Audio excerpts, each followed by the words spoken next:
Factorise का मैं आपको यहाँ पर शॉर्टकट तरीका बता देता हूँ किस तरह कि हमने मिडिल टर्म को ऐसे दो नंबर्स में ब्रेक करना होता है कि उनको आपस में मल्टीप्लाई करें तो वो नंबर बनना चाहिए जो यहाँ पर कांस्टेंट को इसके कोफिशिएंट से मल्टीप्लाई करने से नंबर बन रहा है। मतलब क्या कि 24 को अगर आप 1 से मल्टीप्लाई करें तो आंसर आएगा 24।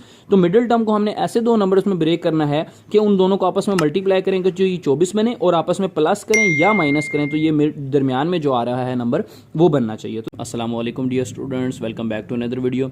जी स्टूडेंट्स, आज हम 10th क्लास की एक्सरसाइज 3.3 का क्वेश्चन नंबर 2 स्टार्ट करने जा रहे हैं। तो क्वेश्चन नंबर 2 में कहता है कि फोर्थ प्रोपोर्शन आपने फाइंड आउट करना है। फोर्थ प्रोपोर्शन क्या चीज़ है? कहता है कि अगर 4 क्वांटिटीज़ इस तरह दी हुई हैं स्टूडेंट्स के A, B, C and D के A/B और प्रोपोर्शन C/D हो तो हम जो लास्ट पे आ रही है D, इसको हम क्या कहेंगे? ये फोर्थ प्रोपोर्शन है।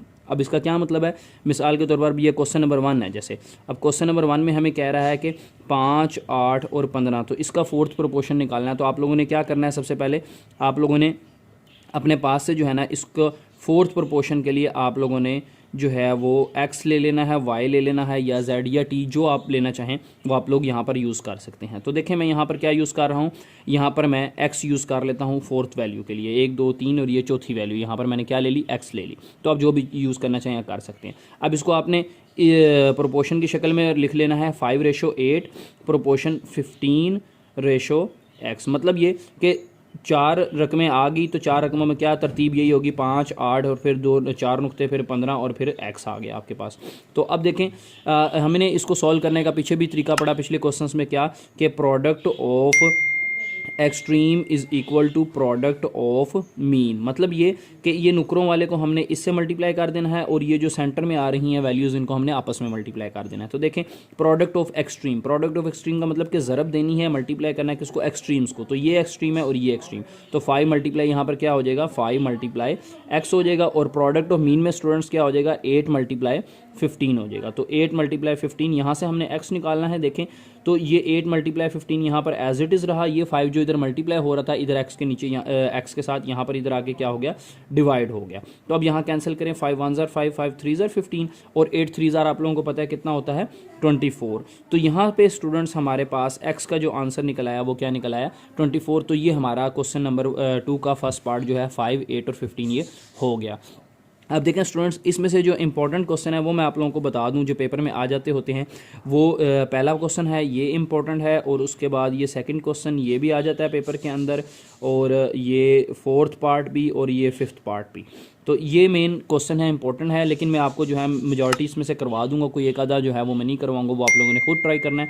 तो क्योंकि जितना आप खुद करेंगे क्वेश्चन को एक समझ के, जितना आप खुद करेंगे तो उतना आपको बेनिफिट होगा, उतने आपके जो है ना वो कंसेप्ट क्लियर होंगे, उतना आपको खुद क्वेश्चन करने आएंगे। नहीं तो मैं तो एक एक क्वेश्चन की वीडियो बनाकर आपको जो है वो सेंड कर दूंगा, आप अपलोड कर दूंगा, तो मेरा तो कुछ नहीं जाएगा। लेकिन असल में नुकसान आप लोगों का ये होगा कि जितना आप खुद करेंगे ना, एक क्वेश्चन आपने समझ लिया कि ये इस तरह होना है, तो आप उसको खुद करें। जितना आप खुद करेंगे उतना आपको बेनिफिट होगा कि उतने आपके जो है वो मैथ करनी आएगी कि किस तरीके से हमने जो है वो क्वेश्चंस को करना है। तो अब देखें मैं ये इसमें सेकंड पार्ट जो है वो इसका करवाता हूँ। क्या लिखा हुआ है? 4x की पावर 4, 2x की पावर 3, 18x की पावर 5। ये 3 रकमें दी हुई हैं, तो मैं इसमें क्या कर लेता हूँ? चौथी रकम अपने पास से सपोज कर लेता हूँ, यहाँ पर कोई सी मैं ले लेता हूँ, वो आप लोग अपनी मर्ज़ी से जो है वो ले सकते हैं। तो यहाँ पर स्टूडेंट्स जो है मैं वो फोर्थ प्रोपोर्शन के लिए यहाँ पर मैं जो है वो f ले लेता हूँ, f यूज़ कर सकता हूँ। यहाँ x हो रहा है तो मैं y भी यूज़ कर सकता हूँ, तो मैंने यहाँ पर क्या ले लिया? मैं y ले लिया। यहाँ पर जो आपको आसान लगे आप ले सकते हैं। अब इसको क्या करना है? इसको आपने प्रोपोर्शन की शक्ल में लिखना है कि 4x की 4 रेशो 2x की 3, फिर प्रोपोर्शन डालना है आपने, और 18x की 5 आ जाएगा आपके पास, और रेशो क्या आ जाएगी? y आ जाएगी। तो अब देखें product of extreme is equal to product of mean. तो स्टूडेंट्स ये मैंने आप लोगों को पहले भी बताया कि प्रोडक्ट ऑफ मीन इधर लिख लें या फिर प्रोडक्ट ऑफ एक्सट्रीम इधर लिख लें, ये पिछली वीडियो में मैंने आपको बताया था, तो उससे कोई फ़र्क नहीं पड़ता। तो देखें अब प्रोडक्ट ऑफ मीन और प्रोडक्ट ऑफ एक्सट्रीम, एक्सट्रीम का मतलब मैंने अभी बताया क्या कि कॉर्नर्स नुक्कर वाले, तो 1 2 3 4 रकमें तो कॉर्नर वाली ये और ये बन रही हैं, तो इसको आपस में मल्टीप्लाई कर दें यहाँ पे, तो ये क्या बनेगा? y मल्टीप्लाई बाय 4x की power 4 is equal to mean में क्या आ रहा है? ये 2x क्यूब आ रहा है, इसको मल्टीप्लाई कर दें किसके साथ? 18x की पावर 5 के साथ। तो अब देखें यहाँ से हमने ये y निकालना है, क्यों? क्योंकि y ही बेसिकली हमारा क्या था, फोर्थ प्रोपोर्शन था। तो y हम किस तरह निकालेंगे, जब ये 4x की 4 इधर मल्टीप्लाई उधर जाके क्या हो जाएगा, डिवाइड हो जाएगा। तो देखें 2x की 3 मल्टीप्लाई 18x की पावर 5 और ये इधर डिवाइड होकर क्या आ जाएगा, 4x की पावर 4। अब यहाँ से कैंसिल करें, क्या क्या वैल्यूज़ कैंसिल हो सकती हैं देखें। तो यहाँ से सबसे पहले 2 1 ज़ार 2, 2 2 ज़ार 4 और देखें ये 2 और 18 आपस में कैंसिल हो सकते हैं। तो 2 1 ज़ार 2 एंड 2 9 ज़ार 18 और देखें यहाँ पर x की 4 है, यहाँ पर x की 5 है। तो मैं इसको कैंसिल कर सकता हूँ, x की पूरी 4, ये 5 से तो कैंसिल होगी, तो यहाँ पर x की कितनी रहेगी, 1 रहेगी। तो मेरे पास फिर आंसर क्या बचा, यहाँ से 2 कैंसिल हो गया था, यहाँ पर 9 बचा था, 9 और 1, 9 1 ज़ार 9, यहाँ पर आ गया 9 और नीचे देखें ये 2 भी कैंसिल हो गया था, x की 4 भी, तो नीचे कुछ नहीं आएगा। तो यहाँ पे x की 3 बचा और x की पावर यहाँ पर 1 बच गया। तो x की 3 और x की 1 कितने होते हैं, टोटल x की 4। जब मल्टीप्लाई हो रहे हो स्टूडेंट्स याद रखें, बेस सेम हो तो पावर्स क्या हो जाती हैं, ऐड। तो ये 3 इस 1 में क्या हो गया, ऐड हो गया। तो x की 3 और x की 1 जो था वो क्या आ गया, x की 4। तो y का हमारे पास फिर आंसर क्या निकल आया स्टूडेंट्स, यहाँ पर y का आंसर निकल आया 9x की पावर 4। एक बार फिर से देख लें किस तरीके से हुआ ये, कि 2 को हमने जो है वो डिवाइड करा, 4 को डिवाइड करा 2 के साथ, 2 1 ज़ार 2, 2 2 ज़ार 4। यहाँ से 2 को डिवाइड करा 18 के साथ, 2 1 ज़ार 2, 2 9 ज़ार 18। तो यहाँ से हमारे पास नंबर्स में से सिर्फ और सिर्फ ऊपर 9 बचा, ये 9 लिख दिया। यहाँ x की 4 थी, x की 5 से कैंसिल हुआ तो x की 1 रह गया और x की 3 ये, तो x की 3 और x की 1 कितना हो गया, x की 4। तो y का आपके पास स्टूडेंट्स फिर आंसर क्या निकल आया, 9x की पावर 4। तो ये आपके पास इसका जो है वो फोर्थ प्रोपोर्शन, जो उसने क्वेश्चन सेकंड में हमें उसका सेकंड पार्ट कहा कि फोर्थ प्रोपोर्शन निकालना ही हमने कर लिया। इसी तरीके से स्टूडेंट्स ये थर्ड आपने खुद ही पार्ट जो है वो खुद करना है। फोर्थ पार्ट मैं करवा देता हूँ, देखें जी। तो डियर स्टूडेंट्स देखें, अब इसका फोर्थ पार्ट है। फोर्थ पार्ट में हमने लिख लिया, ये 3 वैल्यूज़ हमें दी हुई हैं। तो सबसे पहले हमने क्या कर लेना है, इसको जो है वो प्रोपोर्शन की शक्ल में हमने लिख लेना है। तो प्रोपोर्शन की शक्ल में किस तरह लिखेंगे कि ये हमें जो है ये कोमाज हटाकर, ये जो कोमा आ रहा है, एक ये वैल्यू है, ये कोमे से पीछे एक ये वैल्यू है, ये दूसरी वैल्यू, और ये कोमे के बाद जो है ये तीसरी वैल्यू है। तो तीनों में जो है ये पहले में हमने रेशो लिख लिया और ये x-3 आ गया। फिर हमने प्रोपोर्शन डाल देना है, फिर ये 5x की पावर 4 माइनस 40x की पावर 3 ये आ गया। और चौथी रकम हमें नहीं दी हुई इसने, तो चौथी हमने खुद निकालनी है। तो फोर्थ के लिए यहाँ पर आप चूँकि x यूज़ हो रहा है तो आप y, जैसे मैंने पिछले पार्ट के अंदर यहाँ पर मैंने y यूज़ किया, ये आप y इस तरह भी यूज़ कर सकते हैं। और अगर y नहीं यूज़ करना तो फोर्थ के लिए यहाँ पर जो है मैं f यूज़ कर रहा हूँ। तो जो आपको आसानी लगे आप यहाँ पर यूज़ कर सकते हैं। तो मैं यहाँ पर क्या ले लेता हूँ, मैं f ले लेता हूँ, f वेरिएबल। तो जो वेरिएबल आपको ईजी हो आप ले सकते हैं। समझ आ गए स्टूडेंट्स। अब देखें सेम यहाँ पर वही पिछले क्वेश्चन वाला काम करना है, क्या, प्रोडक्ट ऑफ एक्सट्रीम, आप इसको पूरा भी लिख सकते हैं, product of EXTREME extreme is equal to product of mean. तो पूरा लिखना चाहें पूरा लिख लें, नहीं तो POE और POM लिख लें, उससे कोई फ़र्क नहीं पड़ता। अब देखें एक्सट्रीम मेरे पास क्या आ रहा है, एक्सट्रीम में मेरे पास एक वैल्यू ये आ रही है, मतलब एक्सट्रीम का मतलब नुकरें।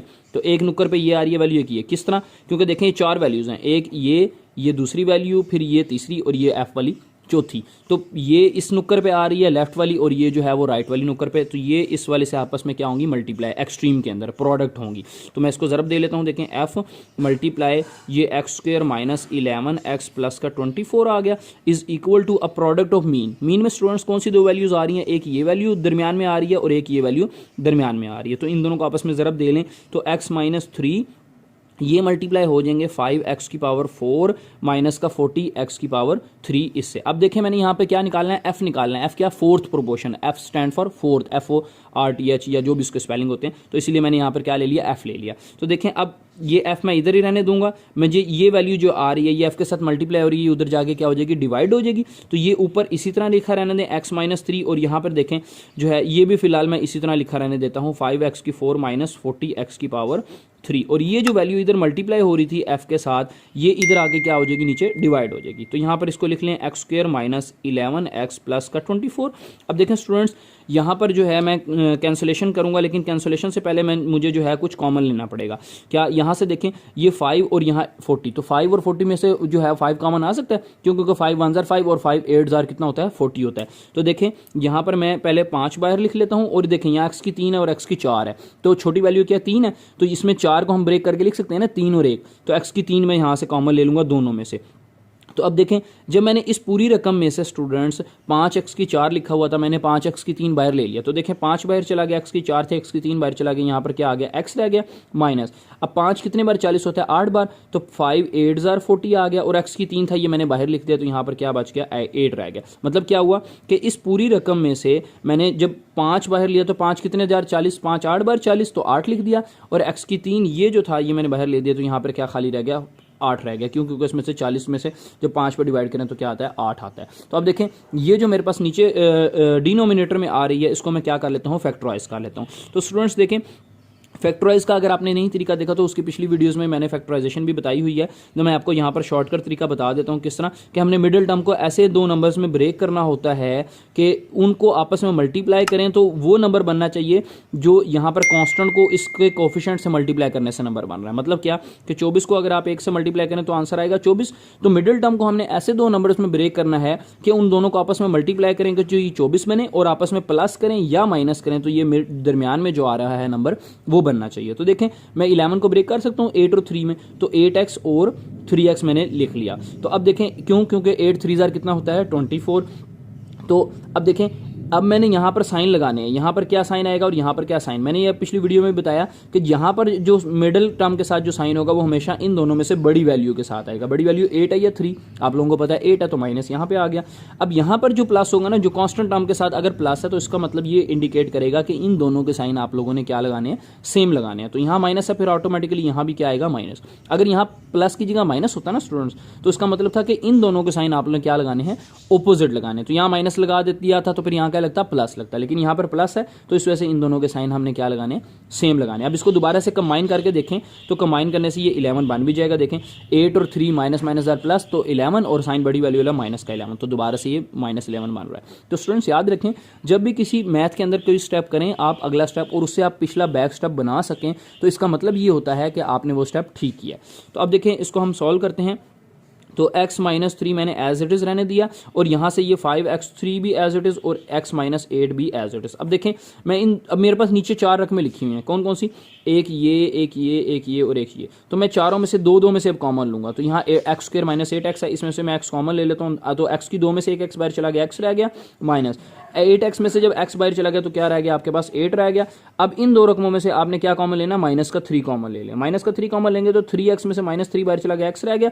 और याद रखें जब माइनस बाहर लेते हैं कॉमन तो स्टूडेंट्स अंदर के साइन चेंज होते हैं। अब देखें यहाँ पर x के साथ यहाँ पर जो है हमारे पास क्या था, माइनस था, तो अंदर यहाँ पे क्या साइन आ गया, प्लस आ गया। और 3 कितने 24 होता है, 3 8 24, और यहाँ पर प्लस है तो अंदर क्या हो जाएगा, माइनस। क्यों? क्योंकि हमने माइनस का क्या ले लिया, बाहर यहाँ पर कॉमन ले लिया। अब देखें x माइनस 8 यहाँ से और यहाँ से फर्दर कॉमन ले लें आप, तो x माइनस 3 ये ऊपर वाली वैल्यूज़ को आप एज इट इज़ लिखा रहने दें, और ये x माइनस 3। अब मेरे पास ये जो है ये माइनस से पीछे एक रकम है सारी, और ये माइनस के बाद एक रकम है, तो दोनों वैल्यूज़ में से मैं x माइनस 8 जो है वो कॉमन ले लेता हूँ। तो मेरे पास क्या रह जाएगा, जब इस वैल्यू में से मैंने x माइनस 8 कॉमन लिया तो अंदर इस वैल्यू में से क्या बचा, x बच गया, ये x आ गया मेरे पास। देखें क्या हुआ कि इस वैल्यू में से, इस पूरी में से मैंने x माइनस 8 को यहाँ पर कॉमन ले लिया, तो इस पूरी में से जब ये बाहर गया तो क्या बचा, x बच गया, और माइनस। अब जब इस पूरी रकम में से मैंने x माइनस 8 को बाहर लिख दिया तो क्या बचा, माइनस का 3 बच गया। ठीक हो गया स्टूडेंट्स। अब देखें ये इससे कैंसिल हो रहा है और ये x माइनस 3 से कैंसिल हो रहा है, तो y जो हमने f लिया हुआ है ऊपर ये वाला, इस f का हमारे पास फिर जवाब क्या निकल आएगा, फिर हमारे पास जवाब निकल आएगा ये 5x की 3। तो स्टूडेंट्स ये हमारे पास फोर्थ प्रोपोर्शन जो था, ये वाला क्वेश्चन नंबर 2 का फोर्थ पार्ट, इसका हमारे पास फोर्थ प्रोपोर्शन क्या निकल आया, 5x की 3।